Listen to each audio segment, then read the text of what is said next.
Ladies and gentlemen, wherever you're tuning in from, maybe you're a monk in the 12th century in a monastery high on a hill in Tibet. Maybe you're from the future, trying to figure out where it all went wrong or where you skipped timelines at. Maybe you're right here in 2026, right now, as I discovered this novel nootropic psychedelic that I call Lexicon. Are you ready to jump into this? Let's go. Lexicon 7. In-dimensional semantic tryptamine. The compound that teaches you the language your hallucinations have been speaking the entire time. It was Friday night. I had 17 tabs open, 3 of them Wikipedia spirals about cephalopod intelligence. That's when I found the footage. Marine biology PhD student, 2019, studying octopus communication. 17 minutes of 2 octopus vulgaris doing something she called complex negotiation. Their skin was flashing patterns, fast, recursive, too structured to be random threat displays. She ran it through linguistic analysis software as a joke. The software flagged it as language. Not mimicry, not instinct, language. With grammar.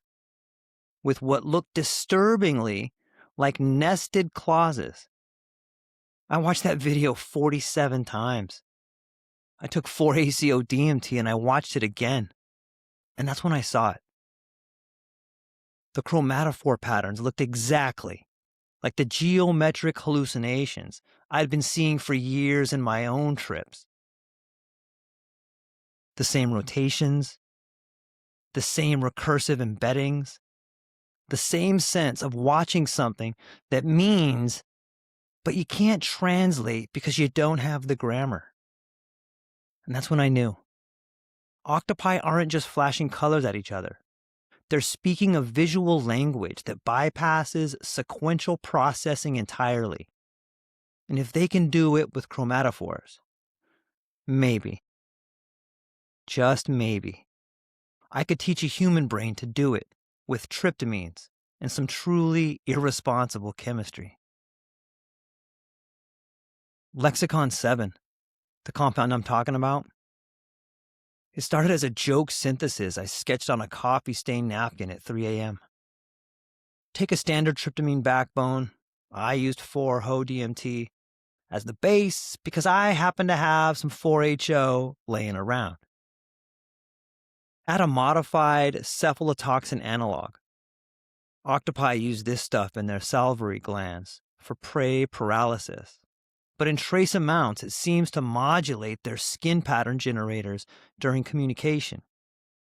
The idea, at least for me, was if octopi can link visual pattern generation to neural signaling using this compound, what happens if you attach it to a molecule that crosses the human blood-brain barrier and targets the parts of our brain that almost nobody studies? Enter the claustrum and the pulvinar nucleus. The claustrum is this weird, thin sheet of neurons tucked under your insular cortex. Francis Crick, remember him? That book, Life Itself? If you get a chance, read it. It's phenomenal. Yeah, that guy. He spent his later years convinced it was the seat of consciousness. It connects to everything. Every sensory region, every motor area, every part of your cortex that does anything interesting. Yet nobody knows what it does. It's just there. Plugged into the whole system like some kind of neural USB hub. The pulvinar is almost as mysterious. It handles visual attention and something called saliency mapping, which is a fancy way of saying it decides what you should pay attention to and what you should ignore. This compound I created, Lexicon 7, it hijacks both of them. Normal human brains process language and vision separately. Language is sequential, one word after another, strung in time like beads. Vision is simultaneous. You see the whole scene at once, all the shapes and colors and relationships happening in parallel. Octopi don't have that separation. 2/3 of their neurons are in their arms. They process information in parallel, not sequentially. When they speak with their skin, they're encoding meaning in spatial temporal patterns. Multiple messages at once, recursive, nested, 7-dimensional semantic structures that our linear language can't even touch. Lexicon 7 rewires your brain to do the exact same thing. It binds to the 5-HT2A receptors, but it also modulates the claustrum and pulvinar to create new routing between your visual cortex and Broca's area, the part of your brain that produces language. Not the result? You start processing visual information as if it were language. Geometric patterns hit your retina. Your visual cortex does its thing, but instead of routing to "that's a pretty spiral," it routes to Broca's area and you suddenly understand, not conceptually, linguistically, that the spiral is a verb. It's conjugating, it's saying something. And because Broca's area is for production, not just comprehension, you can respond. You can move your hands in rotations, and your own visual cortex reads it as syntax, and you are speaking. You are speaking exponential language. You are doing what octopi have been doing for 300 million years, and it's absolutely hilarious that all it took was one modified cephalotoxin, one psychedelic backbone, and one criminally understudied brain structure that Francis Crick died trying to understand. Here's why I called it Lexicon 7. The 7 isn't random. When I started mapping the patterns, mine, trip reports, other reports, the octopus chromatophores, they all encoded information across the same 7 axes: meaning, relationship, recursion, emergence, pattern, void, and witness. These aren't physical dimensions, they're semantic dimensions. The minimum number of axes you need to express a complete thought non-linearly. If you want to say, "I see you seeing me, seeing you see the pattern we're both embedded in," if you want to express that in a single gesture, a single geometric flash, you need 7 dimensions. 3 spatial won't do it. 4 space-time, it won't do it. 6 gets close, but loses the reflexivity. 7 is the magic number. Octopi figured this out through evolution. I figured it out through synthesis, DMT, and obsessive rewatching of marine biology footage at 4 a.m. The synthesis. Start with 4-substituted tryptamine. Introduce the cephalotoxin, derived in substituent via a condensation reaction that should not work but does if you're not looking too closely at the thermodynamics. Add a molecular geometry that preferentially binds to the claustrum and pulvinar, achieved through a combination of rational design and fever dream intuition about receptor topography.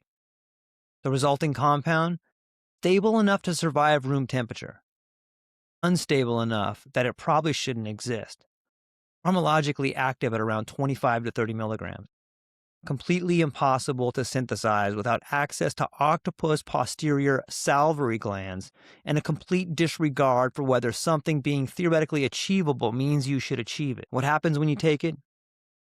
You learn to read the language your hallucinations have been speaking the entire time. The mandalas aren't decoration. They're grammar. The geometric patterns aren't noise. They're sentences. And once you see it, once you learn to read, you can't unsee it. You're bilingual now. Permanently. You walk past street art and see syntax. You watch politicians speak and see where their words don't match the visual pattern. You look at your own thoughts and see the 7-dimensional semantic structure they're actually built on, under the linear words you've been using to translate them. It's beautiful. It's terrifying. It's what octopi have been trying to tell us all along. If only we'd learned to speak their language instead of assuming the flashing colors were just pretty. They're not pretty. They're syntax. And now, theoretically, so are you. Proposed duration 6 to 8 hours of active language acquisition, followed by permanent bilingualism. You will never stop seeing the geometric grammar. It doesn't fade, it integrates. You become a native speaker of a language that existed before words.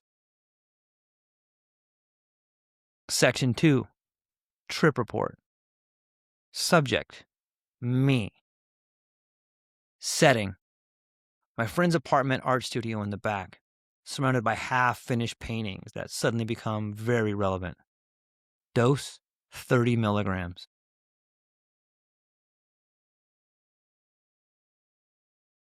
Intention: to finally understand what the mandalas are trying to say. T+000 administration. I took the capsule in the studio because Sarah's paintings are already geometric, and I have a theory that proximity to existing visual language might help with the acquisition. Sarah's not here. Sarah's at work. I have been given explicit permission to be in the studio and also explicit warning that if I break anything, she will, quote, come back and haunt me personally. I agree to these terms. He swallows the capsule. With green tea that has gone lukewarm. The tea does not have opinions about this. Yet. Note: subject's decision to dose in an art studio represents either profound intuition or catastrophic hubris. Possibly both. T plus 20 minutes. First alert. The paintings on the wall start breathing. This is normal, expected. He's done tryptamines before. Paintings breathe. Walls undulate gently. Reality gets soft around the edges, like a photograph taken with too much aperture. What's not normal is that the breathing has rhythm, not random undulation, not organic pulse, rhythm, pattern, like the painting is trying to match a metronome he can't hear, but can somehow feel in his chest cavity. Oh, you're doing something. You're not just moving, you're moving intentionally. He walks closer to the largest painting, an abstract piece, concentric circles in blue and gold, the kind of thing that looks like a mandala, but Sarah insists is about tension and release in circular forms, which is absolutely what a mandala is, but she won't admit it.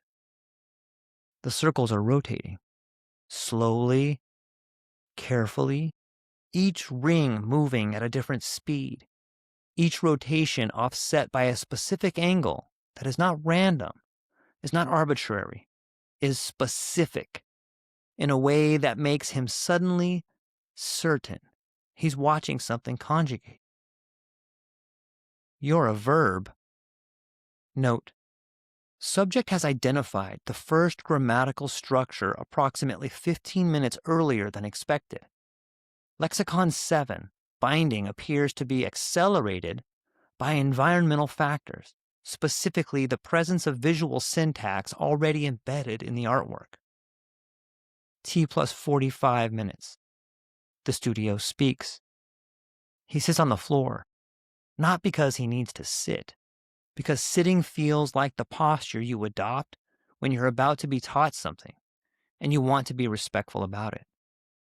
Every painting in the studio is moving now, not randomly, in conversation. The blue mandala is rotating clockwise. The abstract piece with the triangles is pulsing in 3-beat patterns. The small canvas in the corner, the one Sarah called a, quote, failed experiment, is doing something with its colors that he doesn't have words for, but which is clearly a response to whatever the mandala just said. You're talking to each other. You've been talking to each other the whole time. I couldn't hear you. I couldn't see it because I was looking for words and you're not using words. You're using shapes, patterns, relationships, grammar. You're using grammar. Holy shit, you're using grammar. The mandala has just said something. He knows it has said something because he can feel the semantic weight of it land in his chest like a sentence he recognizes but cannot translate. It has subject, it has verb, it has object. It has subordinate clauses nested inside the rotation speeds. It is a complete thought delivered in geometry. I don't know how to say it back. The triangle painting responds. Different shapes, different rhythm, same grammar. He starts crying. Not sad crying, recognition crying. The crying you do when you realize that something you thought was broken was actually working the whole time in a language you didn't speak. T plus 1 hour, 30 minutes, the first word. I need to try. If this is a language, if this is something I can learn, I need to try. He looks at his hands. They are doing the standard tryptamine thing, where they look like they're made of light and also somehow ancient and also somehow his. He holds them up. He starts moving them, not randomly, with intent, trying to match the rhythm he's seeing in the paintings, trying to conjugate his hands into a response. It feels absurd. It feels like the most important thing he's ever tried to do. How do I say I'm listening? His hands move in a circle, clockwise. 3 rotations, stop, hold. The mandala pulses once. Bright, like recognition, like yes, like you said something. I said something. Oh my God, I said something and you understood. He starts laughing. The laughing becomes gasping. The gasping becomes something that might be hyperventilating, but is actually just the physiological response to having successfully communicated in a language he learned 17 minutes ago from paintings that are teaching him grammar through rotational symmetry. He tries another word.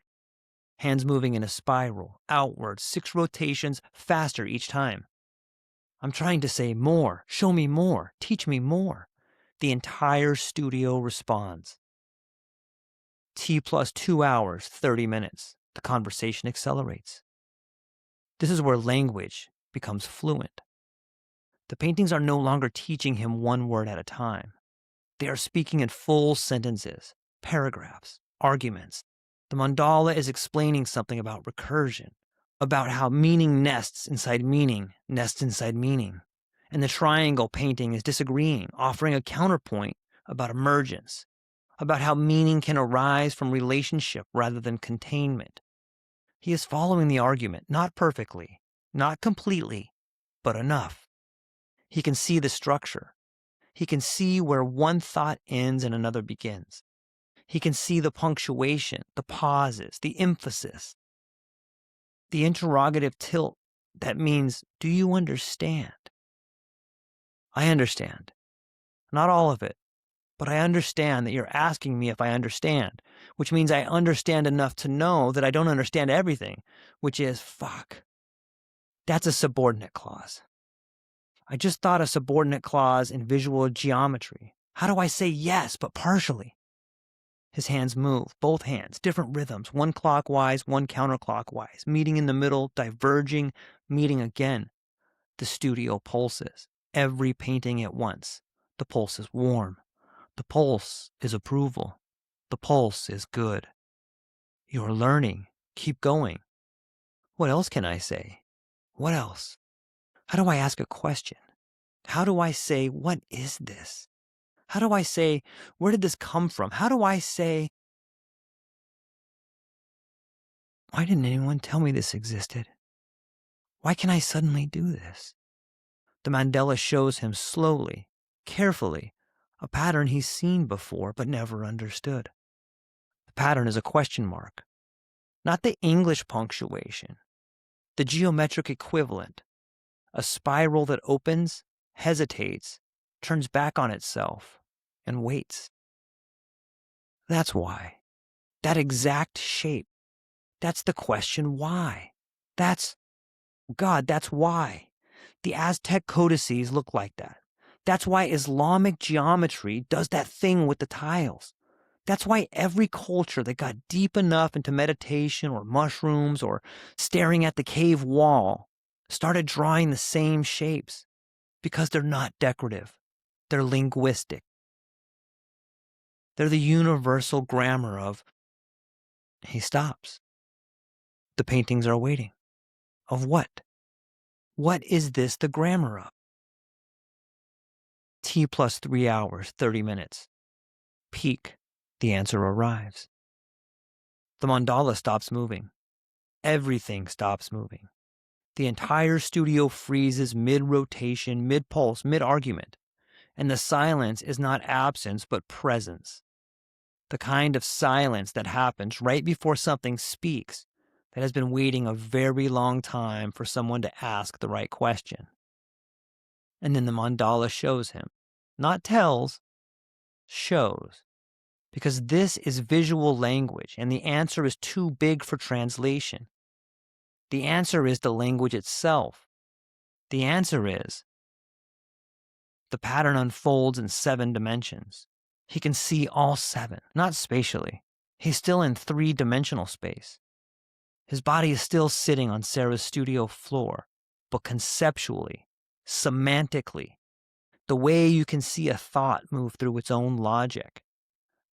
Even though thoughts don't have locations, the pattern is saying, this is the grammar of relationship, of connection, of the space between things where meaning lives. Your language, English, Mandarin, Arabic, all of them, they describe objects, they describe actions, they describe states, but they cannot describe the space between objects where the relationship exists. They cannot hold simultaneity. They cannot express the recursive self-reference of consciousness, observing consciousness, observing consciousness. This language can. This language is what mathematics is reaching for when it writes equations. This language is what music is reaching for when it makes you cry. This language is what poets are reaching for when they say a thing that means 3 things at once and all of them are true. This language is exponential because it doesn't move forward. It moves outward. It moves in all 7 dimensions at once. Meaning, relationship, recursion, emergence, pattern, void, witness. This is how the universe thinks. This is how reality compresses infinite information into the finite form. This is how you already think under the words, in the place where the thought happens before you trap it in a linear syntax. Oh, that's all he can say. That's all there is to say. The mandala has just explained, has just shown him that he's been bilingual his entire life and didn't know it. That every human has been bilingual. That the visual language is the first language. The native tongue of consciousness itself, and linear language is the translation we learned later because we needed to coordinate, to build societies, to write things down in sequences that other people could follow. But the original language never left. It's still there, under the words, in the dreams, in the art, in the geometry that every mystic draws when they try to show you what they saw. Why doesn't everyone know this? The mandala repeats the question mark pattern, asking back, why do you think? T plus 4 hours, the terror begins. This is where it stops being beautiful and starts being terrifying. Because if everyone knew this, if everyone could speak this language, then we couldn't. We couldn't lie, could we? You can lie in English. You can say a thing and mean another thing, and the distance between them is where deception lives. But in exponential language, in visual syntax, the relationship is the meaning. You can't separate them. You can't say I love you and mean I need you to stay quiet, because those are different patterns. They look different. The geometry won't lie. The studio is very quiet. The paintings are watching him realize something. That's why we don't teach this. That's why this isn't in schools. That's why, oh God, that's why. That's why we call it hallucination. We call it hallucination so we don't have to admit that what you're seeing is real, that the geometry is information, that the mandalas are saying things. And if we acknowledge that, if we taught children to read this language, they'd see through every lie we've ever told them about the world and how it works. They'd see the pattern of power, the pattern of who benefits, the pattern of control, extraction, the systemic prevention of people's learning to see the actual structure of. He stops himself. He has to stop himself because the thought is getting too big, too fast, and he's starting to see patterns and patterns and patterns. Fractally, recursive political, economic, linguistic structures that have been hiding in plain sight because they only become visible when you learn to read the visual language, when you learn to see the relationships rather than the objects. When you stop. I need to stop. I'm spiraling. I am spiraling. Out of control. The mandala shows him the spiral. Confirms, yes, you are spiraling. This is what seeing looks like. This is what happens when you learn to read the language that describes reality's actual structure rather than the simplified narrative your species has been using to coordinate. The spiral is not wrong. The spiral is correct. The spiral is terrifying because it's correct. I don't know if I can live with this. I don't know if I can walk around for the rest of my life seeing these patterns, seeing these lies, seeing the geometry of deception, of power, of every structure that depends on people not seeing the relationship, not reading the visual language, not understanding that meaning lives in the space between things where you can't hide it, can't obscure it. You can't. The mandala pulses once, not warm this time, cold, clear, the kind of light that comes from stars that died 1,000 years ago, but you're still seeing them because light takes time and truth takes time and understanding takes time. But it comes, eventually. If you're patient, if you're brave, if you're willing to sit with the terror of seeing something so big that your categories break. Mircea Eliade called it the mysterium tremendum, the terror before the sacred. The awe that is also dread because you are in the presence of something vast and true, and you are small, and it does not care that you are small, but it also does not need you to be anything other than what you are, which is someone who can see it. I see it. Yes, you see it. I don't want to see it. Too late. I know. T plus 5 hours. The beauty emerges from the terror. And then something shifts. The terror doesn't fade. The terror is still there. The awareness that he has learned to read a language that shows him things he cannot unsee. That is permanent. That is integrated. He is bilingual now. He will never stop seeing the geometric grammar. He will walk past street art and see syntax. He will watch politicians speak and see the distortion where their words don't match their pattern. He will look at his own life and see the structures he's been living inside without knowing they were structures. But there is something else in the terror, something the terror is built around, something the terror is protecting. The mandala shows him. The pattern is simple. 3 shapes. Therefore, circle, infinity. Therefore you see. Circle, you contain. Infinity, you share. I don't understand. You learn the language, now teach it. I? How? How do I teach exponential language using linear words? How do I explain 7-dimensional semantic space to people who think mandalas are decoration? How do I?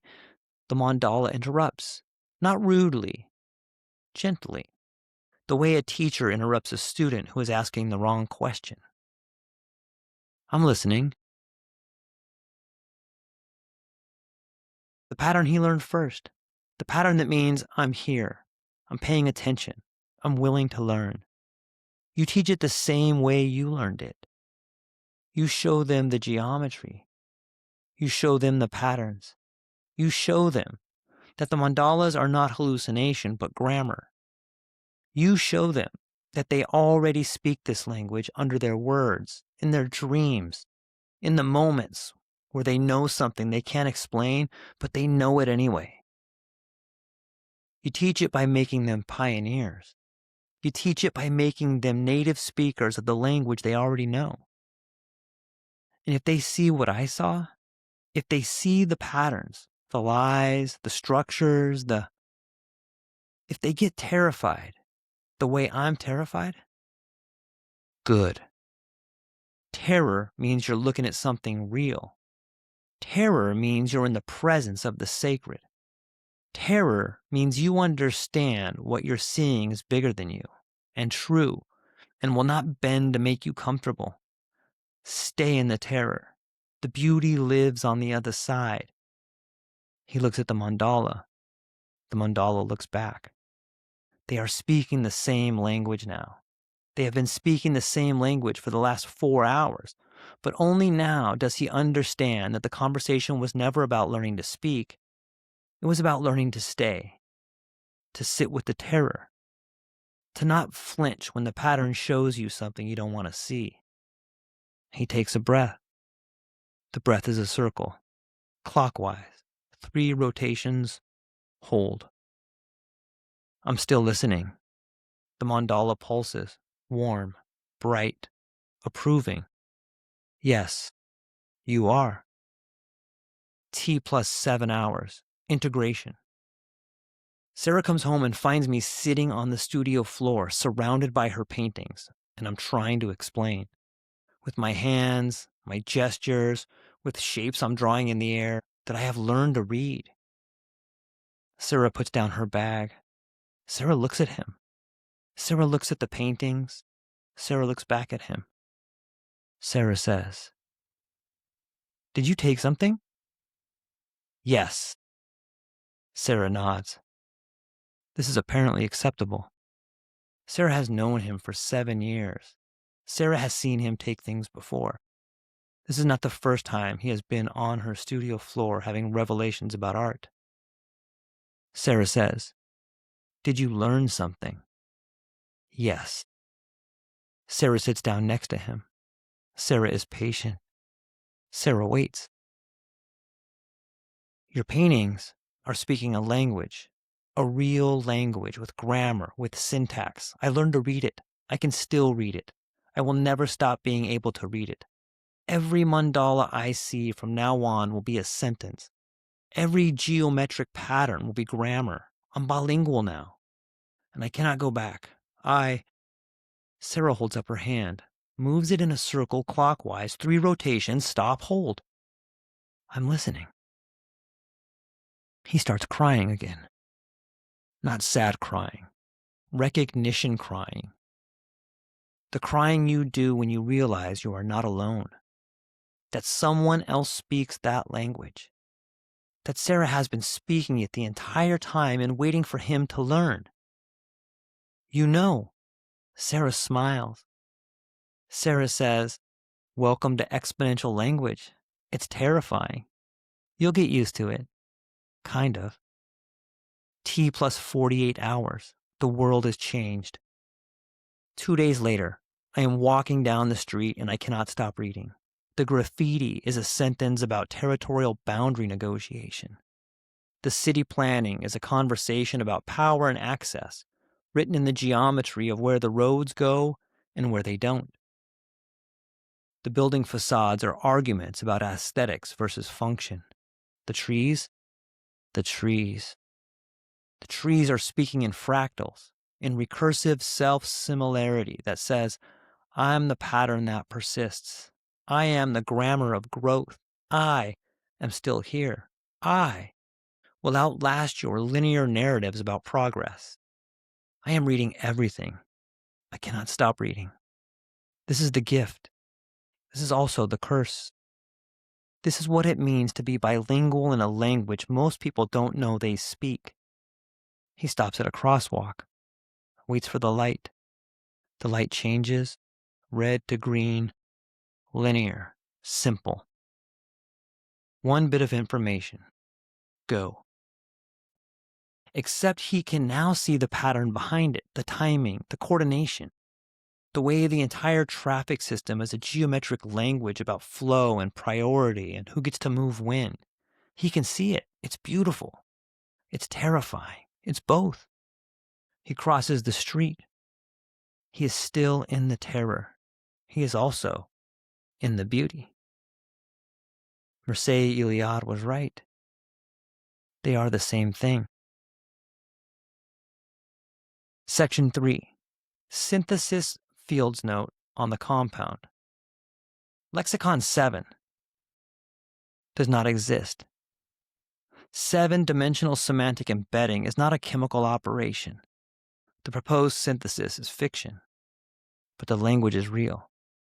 The visual, mathematical, emotional language that psychedelics have been showing us for millennia, that is real.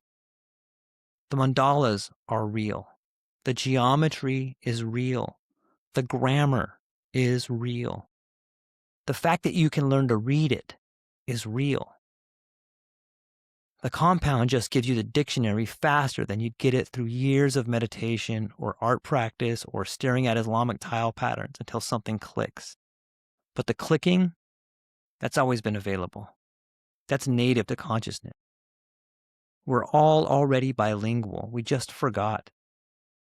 On the topic of exponential language, linear language moves forward in time, one word after another. This is necessary for coordination, for building civilizations, for writing things down that other people can decode later. But it's not how we think. It's not how consciousness works. Thoughts don't happen in sequence. They happen in parallel, in recursion, in 7-dimensional semantic space, where meaning lives in the relationship between concepts rather than in the concepts themselves. Exponential language, visual, mathematical, emotional syntax can express that. It can hold simultaneity. It can show you a thought that contains its own commentary on itself.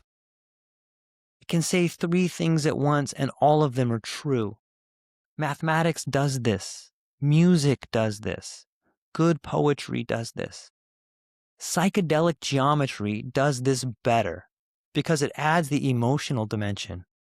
It doesn't just show you the structure. It makes you feel the structure. It makes meaning visceral. On the terror. The terror before the sacred is not optional.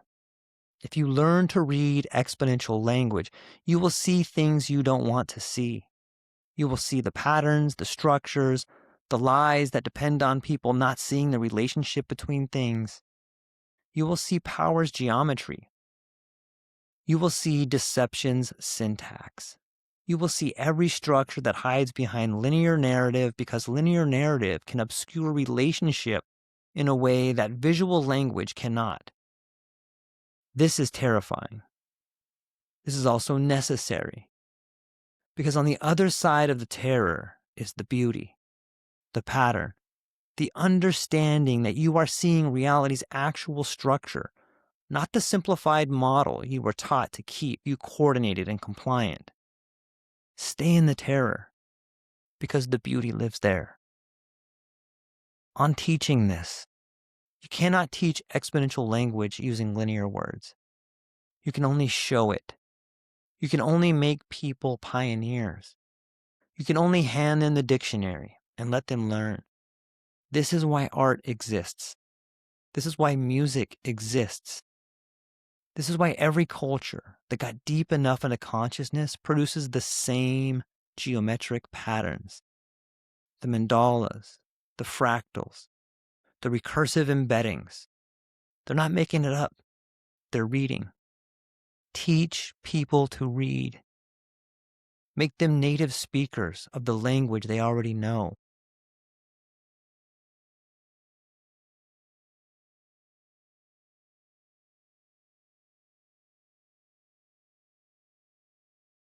On whether I would take this again? I would take Lexicon 7 every day for the rest of my life if it existed. Not because the experience is pleasant. It's not. The terror is real. The weight of seeing it is real. But because being bilingual is worth it. Because seeing the pattern is worth it. Because understanding that mandalas are not decoration but grammar. That every geometric hallucination is a sentence you can learn to read. That's worth every second of terror. I would take it again. I would teach it to everyone. I would make exponential language a required course. And I would watch the world change when people learn to see the relationships, the patterns, the structures that only become visible when you learn to read the language that your hallucinations have been speaking the entire time. Lexicon 7, ladies and gentlemen. Learn to read.